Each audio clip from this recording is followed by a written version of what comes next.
Well, Leah did that. Hi, everyone. Welcome to this live Q&A info session for Reclaiming Nature Connection. It's a program that we co-host that is the School of Integrated Living at Earth Haven Eco Village through the nonprofit of Culture's Edge, and we partner with the Academy of Forest Kindergarten Teachers. And this program is of the Academy, and Leah and her colleagues, Erin and others, have been hosting this workshop conference over the years for more than a decade, and it's been a decade that we have been bringing them out to North Carolina. So maybe you're listening to this and you're interested in the workshops that are out in California, and maybe they're in North Carolina, and we're hoping to speak to both of the themes that are happening this year. And we will have a time for question and answer. So please feel free to let be spoken what's on your heart so we can make sure your needs are getting met to have you arrive at clarity around this being a good program for you for this time. I want to also say that I used to live in Santa Barbara, California. My name is NikiAnne, and I'm the director of the School of Integrated Living in-person programs. And I live in North Carolina now. And it was living in Santa Barbara that I met Leah and some other amazing educators and parents and aunties and uncles in the community there who were holding space for families and young children and teens, people of all ages, and in nature, and really having nature connection at the heart of the work and community at the heart of the work. And yeah, I consider Leah a dear friend, but also a teacher and mentor to me as well, for the teachings that she holds and the wisdom that she holds that comes through her school of wild roots. It's a forest school. And yeah, I'm just excited to be on this call with you today, Leah, and have others be hearing what's alive for these programs and why they're emergent and relevant today and why we're hosting them.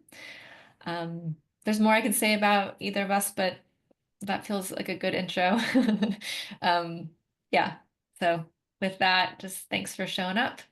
And right now, Leah's going to unfold with the themes of this year, particularly why we chose to host them this year, what we're going to focus on, and what it's like to be in them, what you can expect in these different workshops.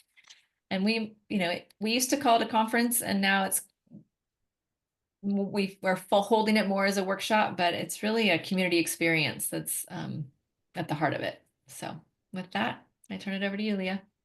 Thank you, NikiAnne. Thank you so much, folks, for joining us, taking time out of your afternoons to join us.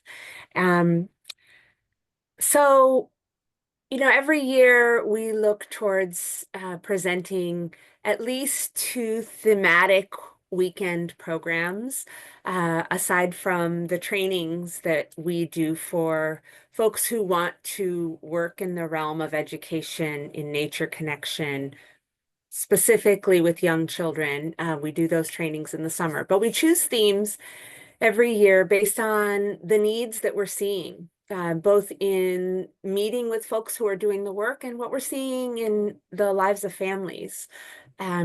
And luckily, we're in communication with folks on the ground in the field all over the country and places around the world as well. And so we try to pay attention to themes that are coming up for folks.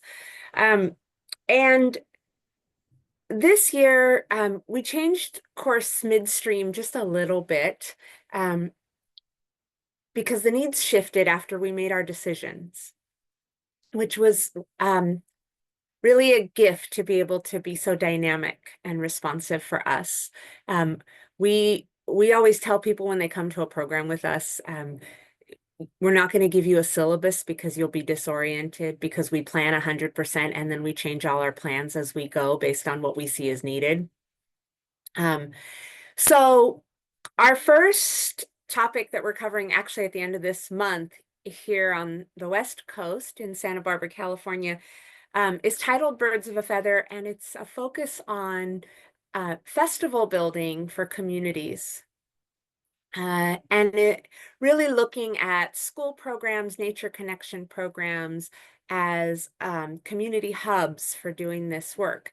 And we're focusing on what do we have to learn from the birds in taking care of each other, because they have so much to teach us in community care.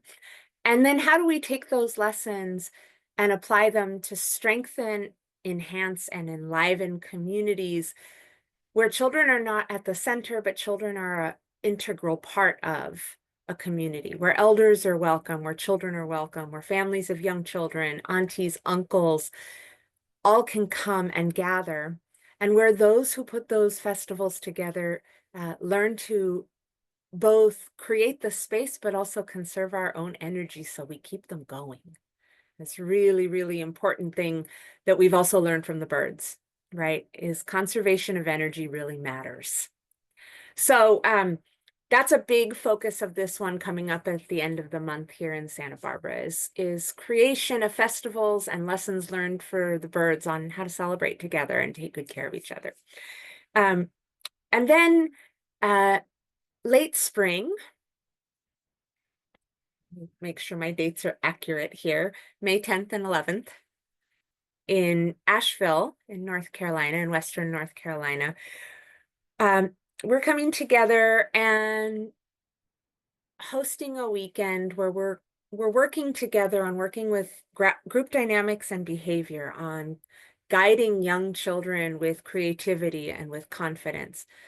And that topic is the one that changed because of the need that we saw. And what we're seeing is the questions that keep coming to us are folks are seeing anxiety in communities for a host of reasons. Folks are seeing behaviors in children that they're not quite sure how to address. And folks are wanting to support families who are stressed in ways that I myself personally, in over 30 years of working with families with young children, have actually never seen before, these levels of anxiety that I'm seeing now. And when I talk to educators across the country, I hear that everyone's kind of seeing that. So we really want to come together and work through how do we hold young children in a way that brings them calm and ease and confidence, and yet allows them to have the kinds of struggles from which social capacities grow, where resilience grows, right? And where's that middle ground? And how do we have the creativity and the confidence to give young children what they need so that they can feel secure in honestly exploring and making mistakes in the world, which every single one of us continues to do for the rest of our lives. Let me tell you, mistakes made already this week, and it's only Tuesday. Um, so these are our two big focuses for this year. And then in the summertime, we're leading a level 1 and level 2 training for folks who want to do this work with young children in the field. I say young children, for us, that means up to 9 years old. Okay, did I miss anything there, NikiAnne? Oh, you're muted. I wouldn't say you missed anything, but I am curious what are the questions that would just fill out more of, what happens when we're together and what people are really curious about. And that'll probably lead the conversation. So Yeah. yeah, I would say just unmute yourself. If you want to put your questions in the chat, go ahead, but just organically popcorn questions as they arise. Like really, particularly, is there information you're not finding out on the website or that you just want more information about that really would inform your decision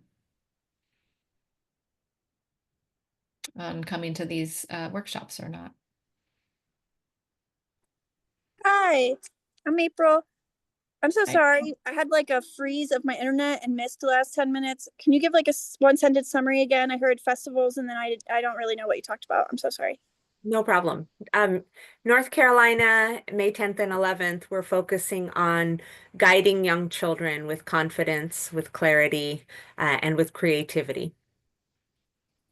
Really focusing on group dynamics and behavior. Oh, great. That sounds awesome. I'm signed up. Do you have anything you recommend we need to bring extra, or is it all in the registration?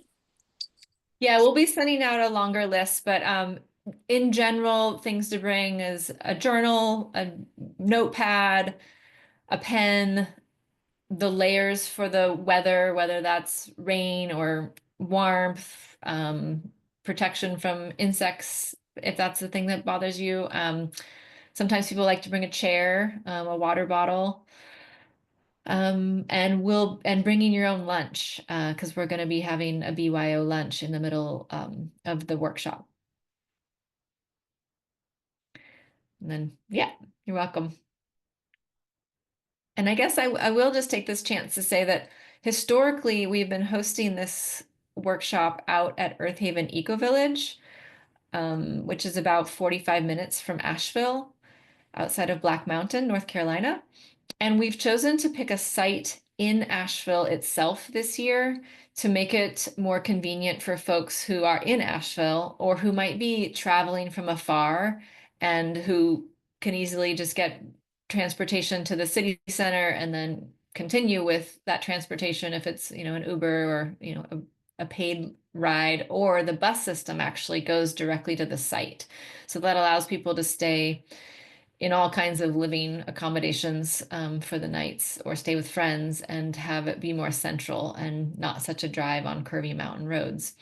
So there's pros and cons. I mean, having it here at Earth Haven is really cozy and in a community environment. And we just thought we'd change it up this year, particularly as our roads on the rural mountain roads are just still under repair, whereas all the main roads to Asheville from all the directions and the airport are fine and are traveled every day by people who live here.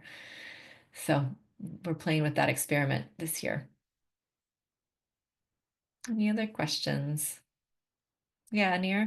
Question. I have a couple of questions. One is, are the workshops like the Asheville one are open for kind of like, aspiring educators, or only for kind of like you need to already be in the field? And the other question is, you mentioned, Leah, like some sort of like programs, level 1, level 2. It sounds like it's a more kind of like full-on programs. If you can share a link to where it's on the website, or say something about it, I'm curious. Absolutely. Thank you, Nir. Thank you for those questions.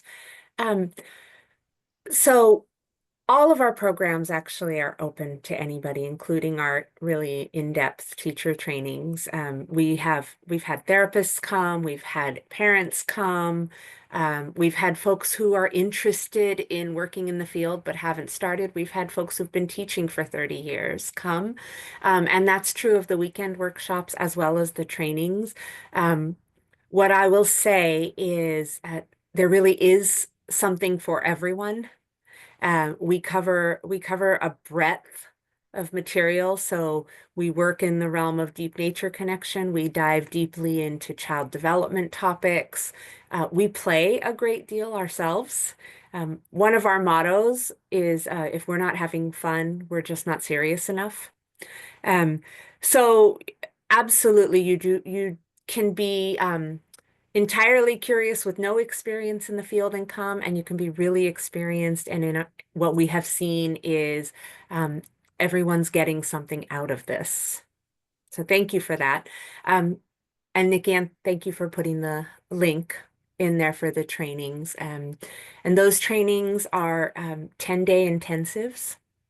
So they're 2 weeks that we spend together in the field. For the level 1 and level 2, we don't provide level 3 training every year. And people can take a level 1 on its own, or they can do level 1 and 2 in the same summer, but we always ask folks to at least take a year in between before they come to us for that final course, to really work with the material quite a bit before coming back again. And I will say those trainings they're rather intense in that we're really working hard for those 10 days together. And when I say working hard, just to remind you, our motto, if we're not having fun, we're just not serious enough. Um, but they really are kind of all your focus is on the subject matter for those 2 weeks when we're together. Does that answer your question, or is there anything else you'd like to know in that vein? I mean, that, no, that answered, and I also see the links. I'll look more closely. Yeah, wonderful. Thanks. Yeah, I'll add to that, near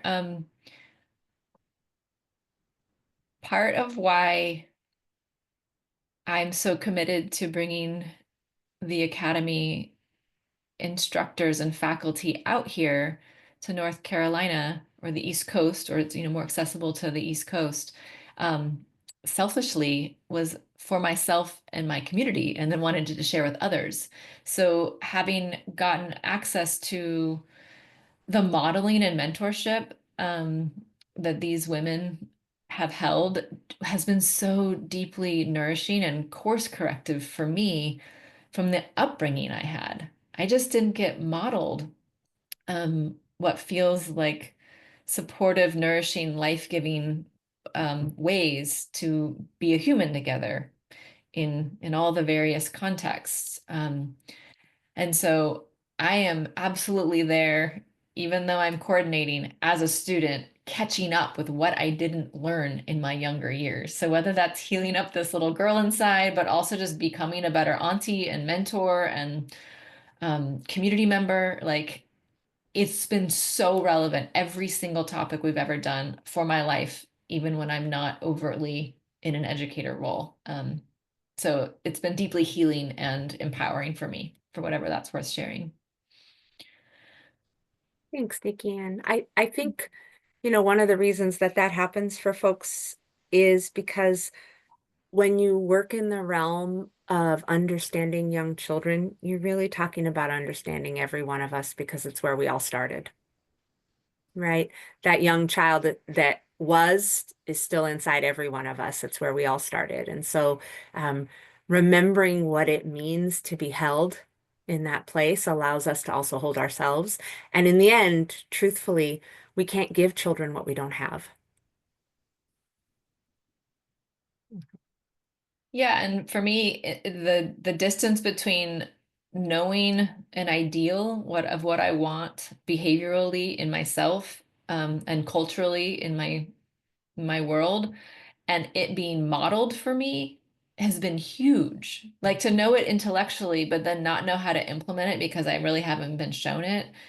This experience, not only being with the faculty, but also the peers in the group, the participants who are coming with their wealth of experience as humans, as parents, as teachers, it fills in the gaps in my knowing, in my imagination. It like gives me something to reference. And so that's been really instructive and like a toolkit building for me of like, oh, right, that example they gave, how I could apply it to this, but adapt it to the circumstances like this. Mhm. Any other questions?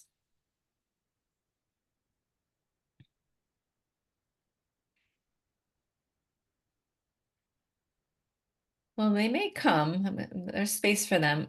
I kind of want to check to see, Joshua, if I could put you on the spot and see if you'd be willing to speak to your experience as a participant in last year's RNC. Yeah, sure. Thanks. Let's see what to say about it. I think about it often. I mean, it has definitely been an experience that has stayed with me, and um, I definitely agree. Like just the quality of the like even on some level, regardless of the subject, what we were doing, which was also extremely rich. Um, just the quality of the sort of community that was created in that time. Just I feel like it really um, yeah, it really spoke to me and formed me on levels that I wouldn't even say I'm entirely aware of, but feel really nourishing. I'm still sort of, you know, uh, so I think that's one of the reasons I think about it as a lot as it felt really good for reasons only I become aware of maybe much later. Um, what else to say about it? Yeah, I also just really appreciated the depth of I mean, my experience of it was I felt a lot of trust. I felt a lot of a sense that, both Leah and Aaron were extremely experienced, and I felt an immediate sort of just confidence, I guess I would say, in their I felt like I was, um receiving a lot of like tried and true, like well earned wisdom, which I was really, really appreciative. So the topic that we were doing was storytelling, was about creating stories based on the natural world that could be teaching stories for young children to help, sort of um, yeah, like encourage, more healthy behaviors, um, or, shed light on not so healthy behaviors, or both at the same time in a way that wasn't, like prescriptive. It was more, just more gentle and imaginative, and sort of, you know, meets the children, wherever they are, like stories can do. So yeah, just from a skill level, I mean, I felt like I definitely was able to develop those skills in a pretty short period of time. I thought the exercises were really, you know, well crafted, and that I walked away with, yeah, practical storytelling skills that I could use. So it's in a nutshell. Thank you. Hmm. Thank you. Thank you, Joshua. Lovely to see you. See you too. Thanks.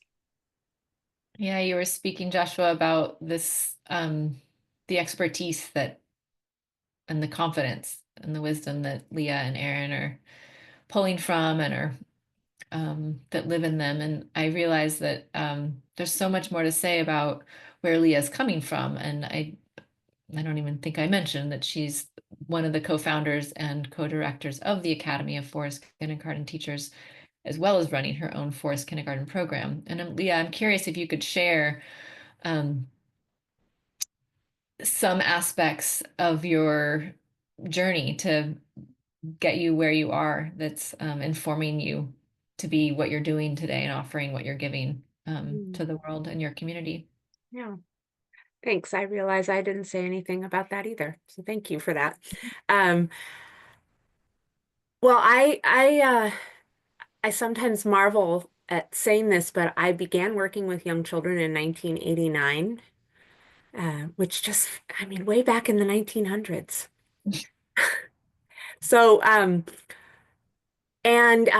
I had recently moved to Santa Barbara, and I was working in mainstream preschool programs, and early on realized that my passion and my gift was working with young children. I just really adored being with them and was good at the work and pursued that from a young age. Um, I took a position when I moved here to Santa Barbara at the university's preschool. And that preschool was surrounded on three sides by open space, by wild space, which was really, I had never experienced that before. But I myself had my own background in my childhood foraging with my family as a regular thing that we did. Um, we went into the woods together every chance we got, and under most weather conditions. And I, as a young child, lived in Latvia, and so we spent a lot of time in those forests foraging. So I had this deep nature connection that was in my own early childhood, and then lived in urban environments once we immigrated when I was a 6-year-old. So I moved into this position at this preschool, and on the other side of the fence was beautiful meadows and bluffs and a slough, and all I wanted to do during the day was go play out there myself. So I was one of those weird preschool teachers who didn't like to stay in the confines of the school and took the children out there all the time, mostly out of my own desire to be in those spaces. And pretty quickly began to see that children who were having tremendous challenges, who um, other faculty members were asking that they be checked for diagnoses, that they be getting all kinds of professional support for behavior issues, for social struggles, actually didn't have those problems when we were outside of the fences, out in nature. And it began to occur to me fairly quickly that the children were not the problem, that the environment was the problem. And so really, this work was born out of what the children showed me over and over again, that they were stressed and their behavior was showing that stress in environments that humans really aren't evolved for belonging in, especially in our childhood. Um, so I, after a few years, left that program and started my first school in 1996, and it was still had a building, but was adjacent to some wild space, a creek that we spent a lot of time in. And within a couple of years, I just abandoned that building altogether. It wasn't necessary or worth it. Of course, there are folks who live in places where you do need a place to retreat to if you've got incredibly cold weather you need to get out of. But I happen to be in a place where that's not the case. Um, so in 1998, I founded Wild Roots, which was the first forest school in our region. And turns out, I think it was the second forest school in North America, as far as I can tell so far. And didn't know that anybody else was doing this work. It was just really what the children had showed me they needed to be healthy, to be happy, to be thriving, and have never looked back. What got me to this place in the academy um, was in the probably around 2005, started getting a lot of emails and phone calls of people asking for help starting programs and then asking for help on how to do this work outdoors. And realized there's nowhere to learn this in our country, really. At the time, there really wasn't any place to learn this. And I had at that point some colleagues who we had been really supporting each other and doing this work, not all in the same organization. And so that's how the Academy was born, was really to meet that need of so many people asking to do this work. Um, and at the same time, so much of the training for folks who wanted to study early childhood education was really changing, and people were getting a lot of training in methods, but not a lot of training and education and development. And it's very, very hard to be adaptable, and responsive to children when the methods you were taught don't work, if you don't understand the children themselves. Yeah, and what each stage of human development is asking of us, and the perspective of those stages of development. And so it became apparent to us that um, if we were being asked, that we ought to show up, we did know. And so we've been doing that work for quite some time together. And what I've learned over the years, one is that all of us will make mistakes, like I said earlier, and I've made some really big ones, and I'm happy to share about those in those programs, because I'd love for people to learn from mine rather than their own wherever they can. But also that what I've learned is that we actually do better when we have each other, always. And that any of us trying to do the work of revitalizing, renewing healthy culture, and then trying to do it in these silos alone on our own is not really healthy cultural practice to begin with. So we need each other is really, I think what the greatest thrust of my work has become is around us all needing each other. Thanks, Leah. Thanks.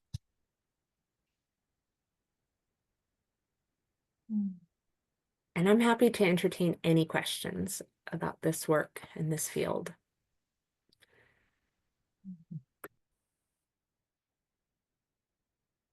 Yeah, feel free to unmute yourself or put a question in the chat if you have it. And if there aren't any, then we'll begin wrapping up.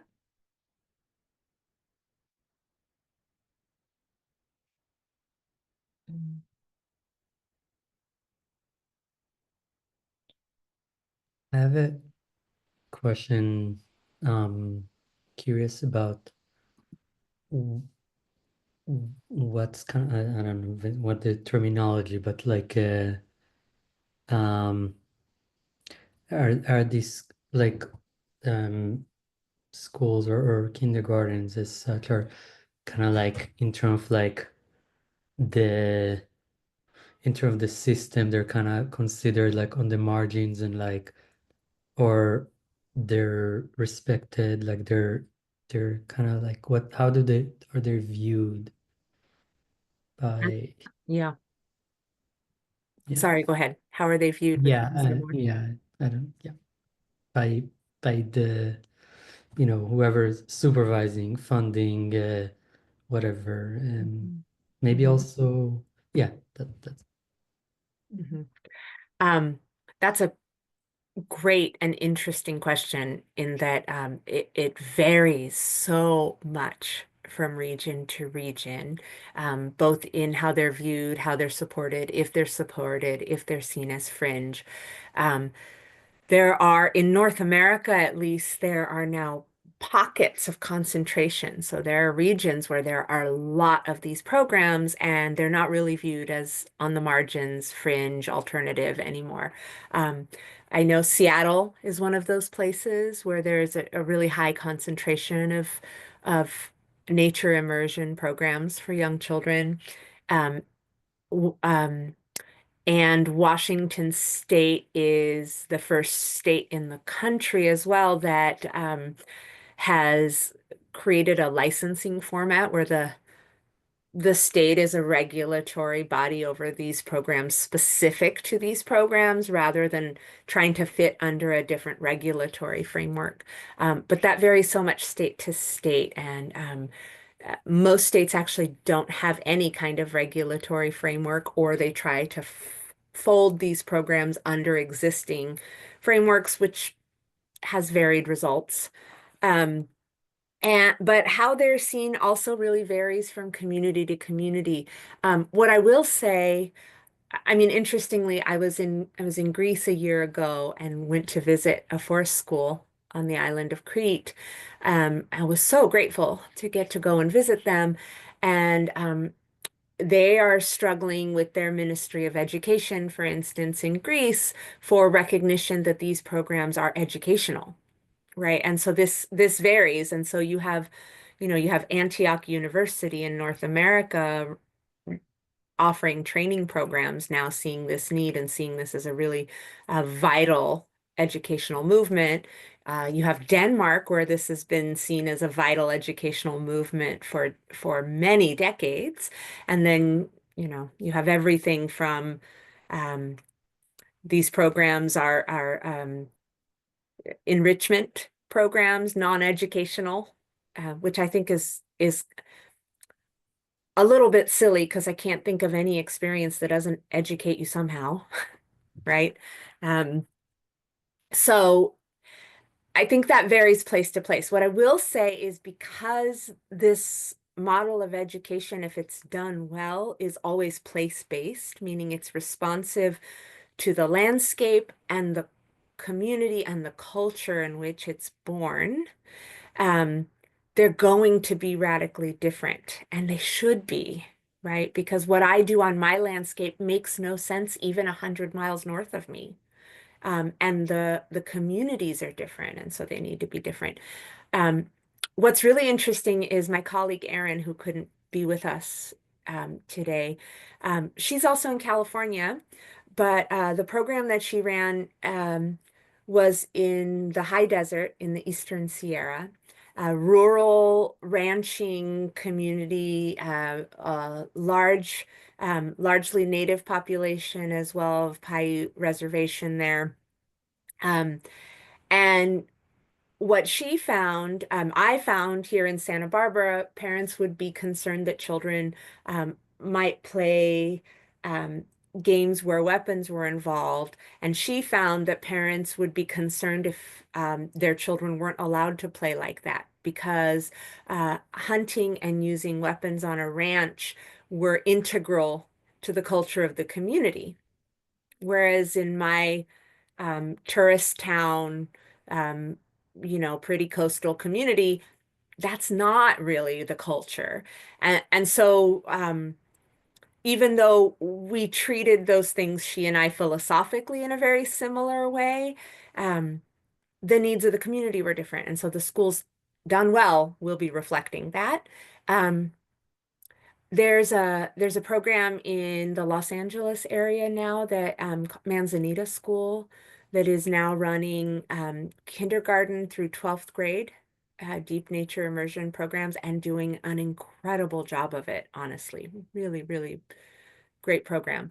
Um, there's programs all over the country that are doing after school programs, and some are starting to do in school, in public school work. So truly, this movement is beginning to be represented in a broad way across institutions and across communities. Um, yeah, there's no one answer to your question, Near. It's going to be seen differently by different cultures, different communities. Um, but I don't think we're as fringe or strange sounding as we were when I first started. Um, the questions people ask me have changed. And now people say, "Oh, I've heard of schools like that." Whereas before I would hear, "I've never heard of anything like that." Yeah. Um, Sometimes people don't even ask me how children go to the bathroom in the woods anymore. So that's a change. Yeah. Mhm. Mhm.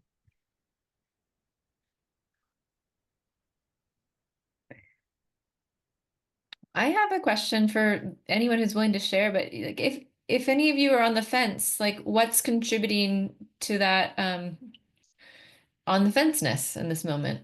Um, we're always trying to understand what feeds into people's decisions, and it may be something we can help with, and maybe not, but um, anyone want to share? And no is fine, but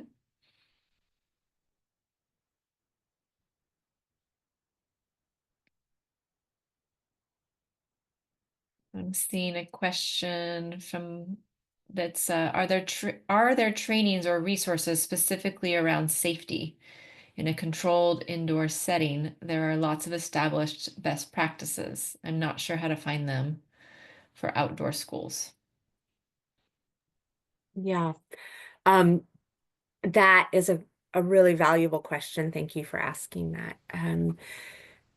Trainings, I will say in our trainings, that is something that is covered really intimately. Resources, I'm trying to think if I can think of a good resource. I can't off the top of my head. But what I will say is specifically around safety, again, this is incredibly place-based knowledge, right? Um, the kinds of safety needs I have are very different from the kinds of safety needs folks have in New York and in Pittsburgh and in Western North Carolina. The hazards are going to be different. The weather conditions are going to be different. And what we do in our training is really help folks, one, learn what your hazards are in your place, learn those hazards really well, Because once you know what the hazards are and how to be in a healthy relationship with them, not to be afraid of them, not to try to banish them from your environment. For instance, I don't get to banish rattlesnakes from our land, right? I have to instead know how to be with them and how to have really a healthy relationship where I really respect what they demand of me, because they're very clear about what they demand and how I need to behave around them.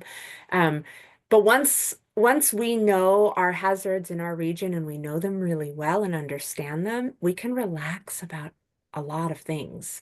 Once I know which plants in my region, for instance, are poisonous, yeah, and which ones are toxic, which isn't necessarily the same thing, I can relax about the other plants that I haven't learned yet, right? And we want children to learn, we want children to learn to navigate hazards well rather than avoid them, because we want them to be able to go out into the world eventually without us and know how to behave and know how to keep themselves and each other safe and well-boundaried and attentive, right? Aware of what's happening around them. And we want that to be a really embodied, centered place rather than a place of panic, because for the most part, we don't make our best choices in a state of fear and panic. So that's a really big part of training. And goodness, if I could think of a good resource, I can't think of one right now off the top of my head. Sorry to say. And I don't know that one single resource would be of tremendous value because this is so place-based. Thanks, Leah. Well, just to summarize the dates and the themes for these upcoming programs, the one in California in Santa Barbara is Birds of a Feather, Community Building Through Celebration of Seasonal Rhythms, and that's March 29th and 30th. And then the North Carolina one in Asheville is Group Dynamics and Behavior, Guiding the Young Child with Confidence and Creativity. And that's May 10th and 11th. And registration is open for both of those right now. And each of our organizations have scholarships and discounts available. So you can check that out on the website. I know for ours in North Carolina, it's a self-selection process. So there's no engagement you have to prove to us for that scholarship. It's just one's self-identification of need or not. And all the details are on both of our websites, including the teacher trainings for the Academy's summer programs. And I think I just want to say thank you for your time, and so grateful. And if anything else comes up that we didn't speak to today, or that comes up after this call ends, feel free to reach out to either of us through the organization's websites, which our contact info is in. And hope to see you, if it's not this time, another time, or online again. Blessings to you all. Thank you. Thank you all so much. Thank you for your time. Thank you.